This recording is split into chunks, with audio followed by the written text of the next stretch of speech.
नमस्कार, मी Gautam Kamble. GK news मराठीमध्ये आपलं सर्वांचं स्वागत. तुम्ही पाहत आहात मराठवाड्याच्या कुशीतलं जीके न्यूज मराठी. आता घेऊ विविध क्षेत्रातील राजकीय, सामाजिक, आर्थिक, कृषी आणि क्रीडा व तसेच शैक्षणिक विषयी घडामोडींचा आढावा. चला तर वळूया पुढील बातमीकडे.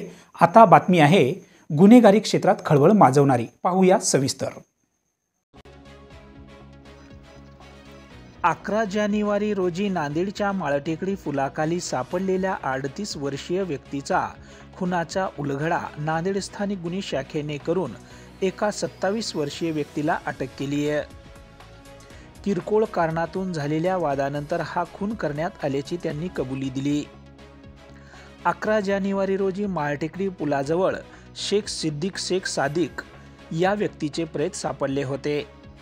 त्याच्यावर धारदार शस्त्राने हल्ला केल्यामुळे त्याचा मृत्यू झाला होता.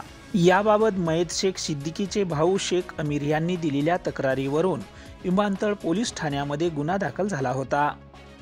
या प्रकरणाचा तपास पोलीस उपनिरीक्षक गणेश चव्हाण हे करीत होते.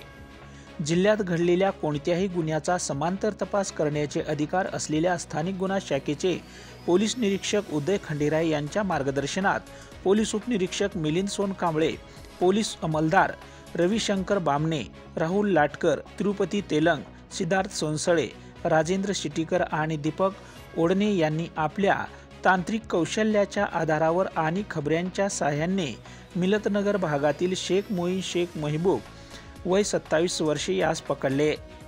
त्यांनी अत्यंत किरकोळ कारणातून मी शेख सिद्दीकी यांचा खून केल्याची कबुली दिली आहे. Bureau report, GK news, Nanded. तुम्ही पाहत आहात महाराष्ट्राच्या कुशीतलं जीके न्यूज मराठी. सात जनतेची, भूमी महाराष्ट्राची.